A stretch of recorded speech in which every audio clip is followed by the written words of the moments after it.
All right, so again, so when we multiply polynomials, again, multiply every term in the first polynomial with every term in the second polynomial. Now, when you do this, what you're really doing is the distributive property. All right, so again, for this, you're using your distributive property anytime you multiply polynomials. Now, you may have heard this a couple different ways. All right, and most teachers will definitely teach you distributive property. But then there are a couple other methods that are used commonly when multiplying polynomials. You could use something like FOIL. All right. Now, FOIL, the only problem with that is FOIL is only good for two binomials.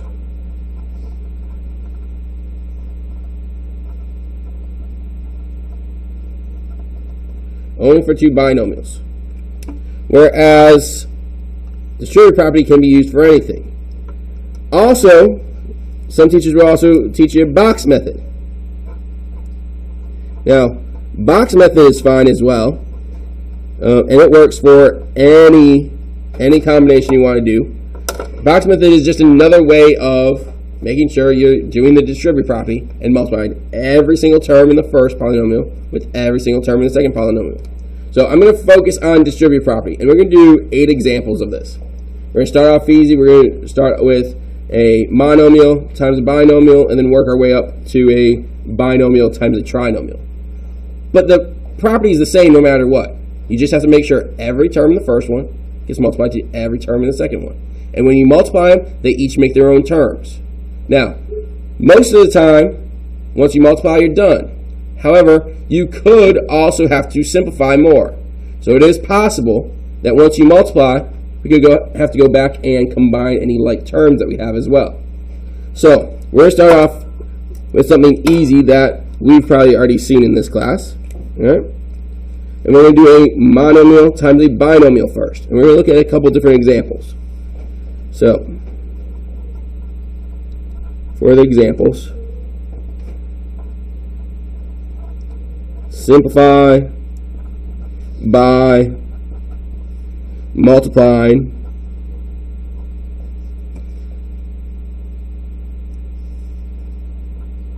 so the first example, again, most basic example we're going to do, 4 times parentheses x plus 3. Now, this seems basic, but I want you to understand, this is still multiplying two polynomials. The 4 is a single term monomial, and then in the parentheses we have a 2-term binomial. So these are both polynomials. You can multiply those by using your distributive property. Again, we've used distributive property a few times already this year. So you take the 4, you multiply it, and that 4, you multiply it to each one of those values. And I like to show my work when I do notes, so I'm doing 4 times x, and I'm doing 4 times 3. Again, each one of those is being separated by either a plus or a minus sign. Here, again, there's no negatives, so it's going to be a plus sign. Now, once you actually multiply, you get 4 times x is 4x, and 4 times 3 is 12. And that's your final answer. Now, on example 1, I just gave you a numerical value. Does anything change when you have a variable? Not really. I mean, yes, you're also going to have to multiply the variable, but it's still that whole term that's out in front. So on this one, we're going to have 5x times parentheses x squared minus 2. We're still taking the entire term, which is now that 5x, and we're distributing it to both of the terms. It's still the same steps. Now, you also have to use other properties that we did back in other sections, like when we had our exponents. Yeah. But again, the idea is the same. So we're doing 5x times x squared. Now we have a negative sign separating these, so we're going to have minus. And we're doing the 5x times the 2. So, 5x times x squared gives us 5x cubed, because we're adding the exponents of the values that have the common base. So you can do this a couple different ways. I usually tend to leave my negative sign splitting my values. And the reason I do that is because if I wrote this as plus 5x times negative 2, a lot of times when people do that, they'll see that negative sign and look at it as being subtraction. I like to just leave it alone. Now, I'm going to show my steps here. I'm showing this step here. Once I've done these notes today, I'll probably never show these in between steps again. So like we'll go straight from this to the answer I'm going to get down here. Because we're multiplying 5x times negative 2, which gives us negative 10x, right? No matter how you look at it, 5x times negative 2 or negative 5x times 2, it's the same thing. It gives you negative 10x. You only have one negative there. I like to leave it in that spot separating my terms, so that way I'm not making a mistake later on. Yes. Yeah, it's up there on the wall. All right. So again, that would be our final answer. Now, both of those would multiply a monomial with a binomial. You can also multiply a monomial by things larger than binomials, right? So this time, we're going to have 7x squared times 3x squared minus 10x plus 2. So again, now we have a trinomial. We have 3 terms. Again, everything's still the same. We're taking that value, we're distributing it to each and every value inside the parentheses. Again, I'm showing my work, so I'm going to show all my steps here. So we're doing the 7x squared times the 3x squared. Again, negative sign from there. We have 7x squared times the 10x. We have a plus sign, so negative 7x times 2. Every single one of those gives us a separate term. 7 times 3 is 21. X squared times x squared, you add the exponents, gives you x to the 4th. In the middle, we have 7 times 10, that's 70, so minus 70. X squared times x, this is like it has a 1 on it, so 2 plus 1 is x to the 3rd. 7 times 2, that's going to be 14. We don't have anything to multiply with the x, so that's just x squared.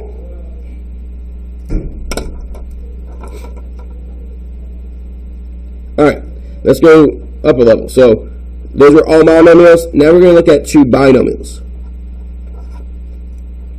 So now we have x minus 1 times x plus 2. Again, nothing really changes. The only thing that we have now is our first polynomial has more than one term. So I have to make sure each of those terms gets multiplied to each of the values in the second one. So the x will get multiplied to the x and the 2, each giving us a separate term. Then we have the negative 1 will also get multiplied to both the x and the 2. I'll take it.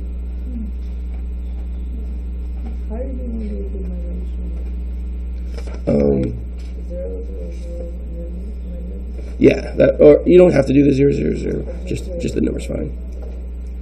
Alright, so again, multiplying the x to each of these, so x times x, again, I'm showing my steps. X times 2. Then, again, the second value, the negative 1, goes to both of those, so minus 1 times x, and minus 1 times 2. Again, x times x gives us x squared. X times 2 is negative 1, and an x is negative 1x. Negative 1 and 2, negative, well, just negative 2 on that one, right? There's no x. But now, is that our final answer this time? No, because these two values in the middle are like terms. So we can go ahead and combine those two. So we're going to drop down the x squared, but now these, we have a positive 2 and a negative 1. So that leaves us with positive 1x, or just positive x. So again, it is possible that we might have to simplify further using our properties of combining like terms.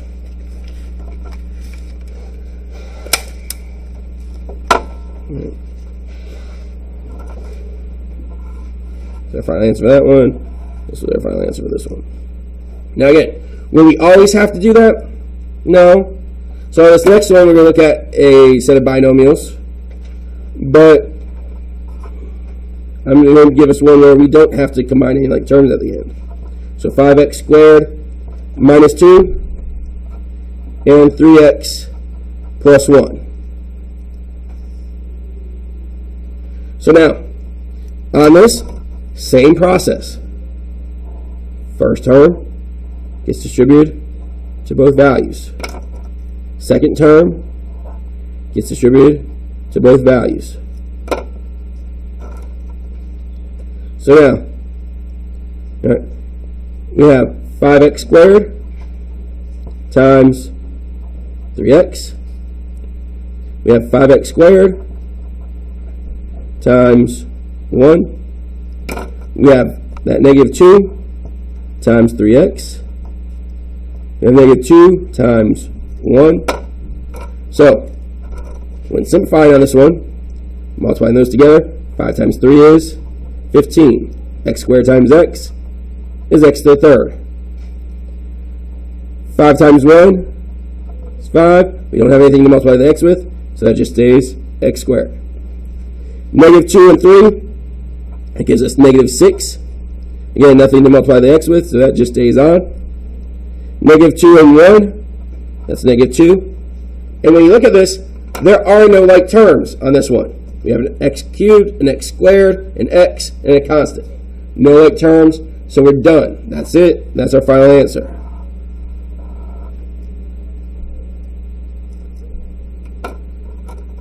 Now for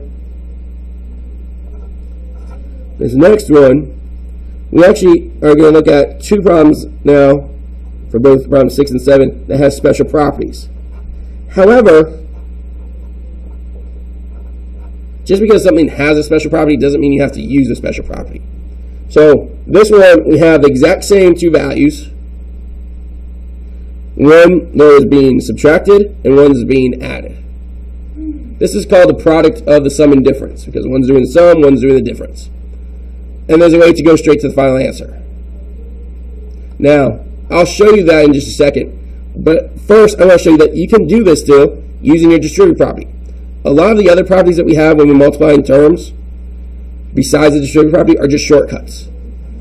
And you don't really have to know them. You don't really have to memorize them. They'll just get you to the answer faster. So, you can still do this using distributive property. Again, distribute. Same thing with the negative 2. Distribute. So we have, now I'm going to stop showing that middle step there. So x times x gives us x squared.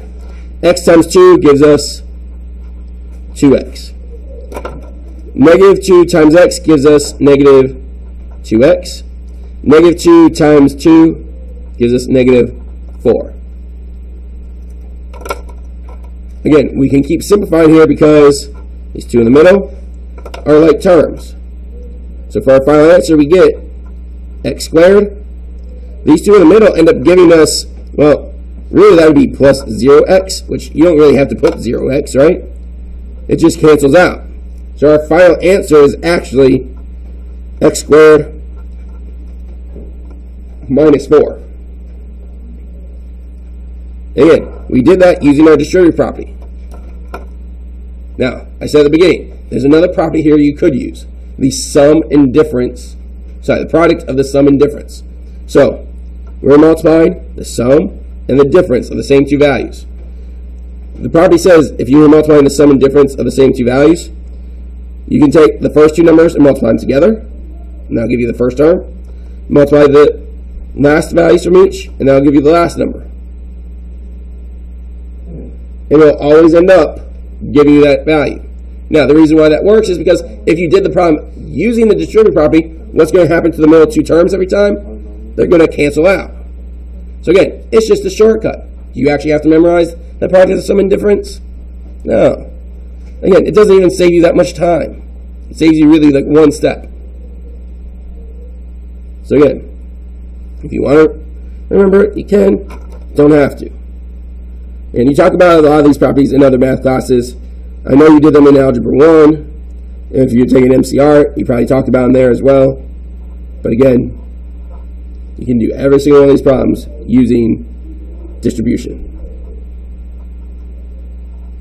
So on this next one, this is another one that if you want to memorize a special property, there's a special property for it.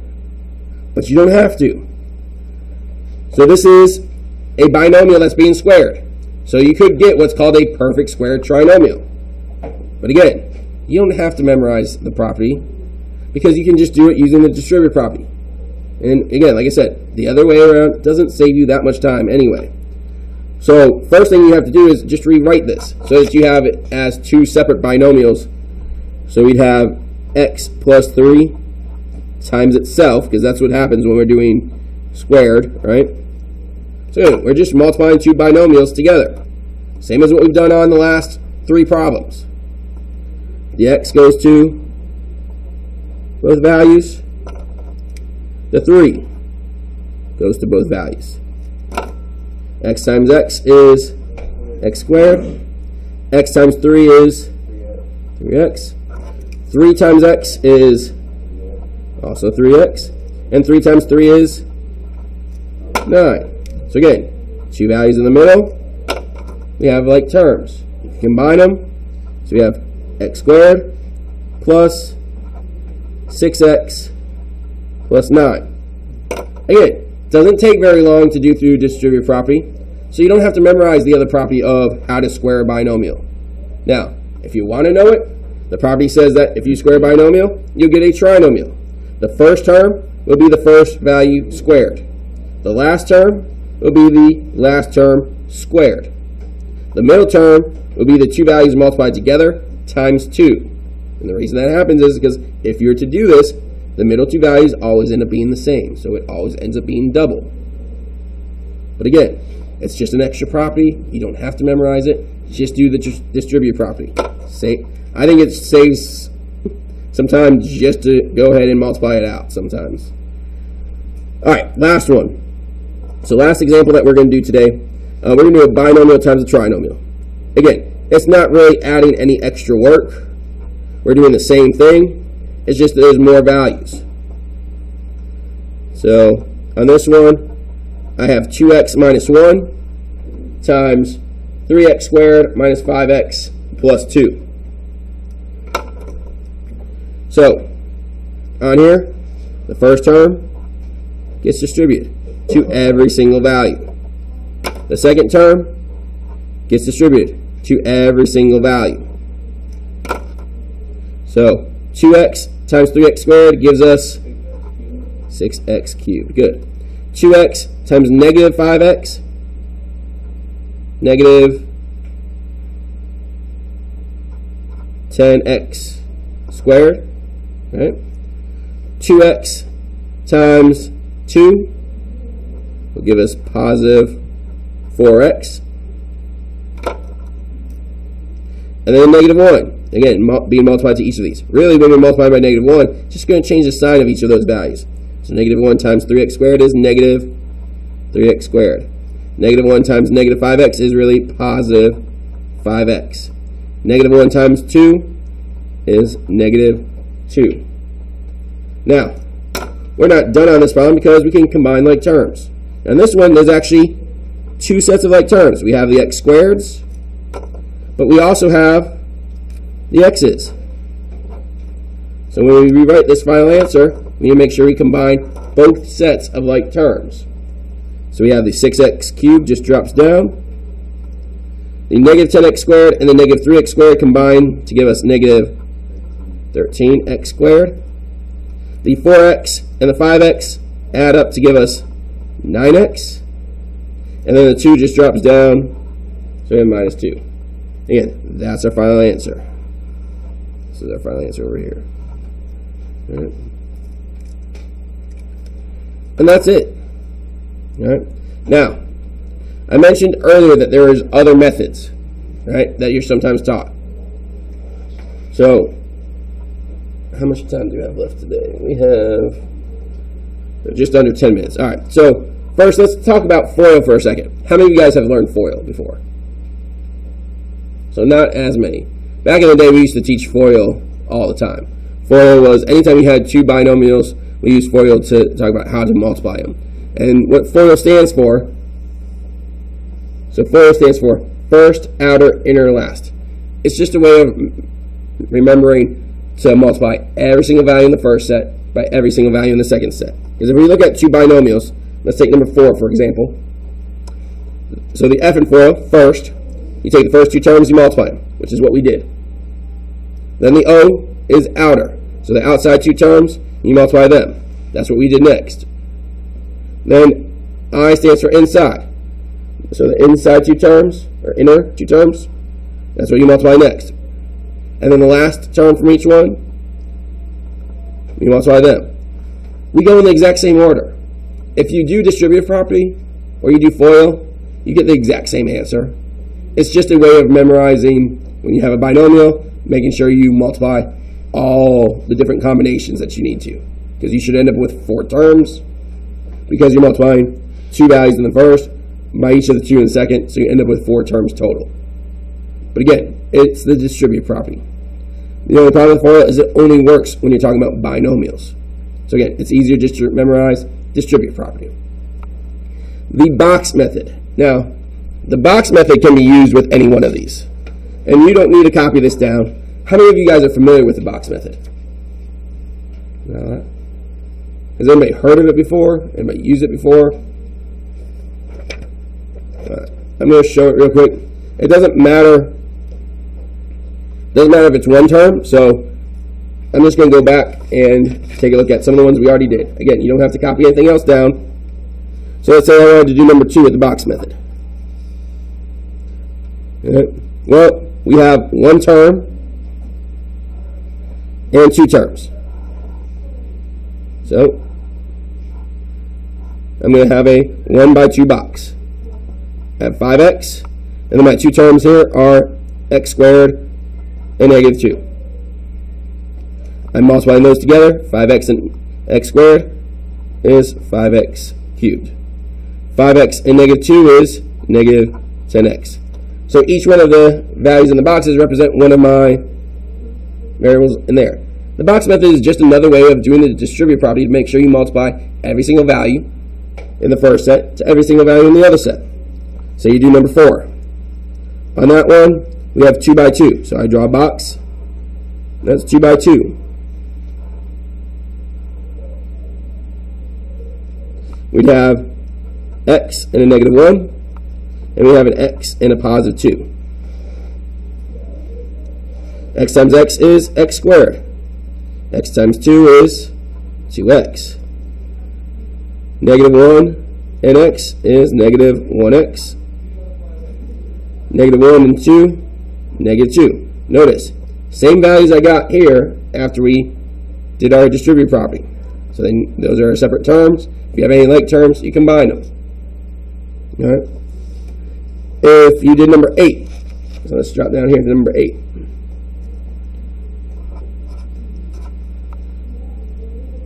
Again, you have 2 and 4, so sorry, 2 and 3. A little bit bigger box.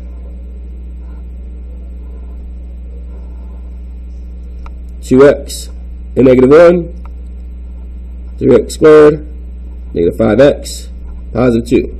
Again, each one we're just multiplying the 2 that intersect. So 2x and 3x squared, 6x cubed. 2x and negative 5x, that'd be negative 10x. 2x and 2, 4x. Negative 1 and 3x, that'd be negative 3x squared. Negative 1 and 5x, positive 5x, and finally negative 2. Again, same values that we got here.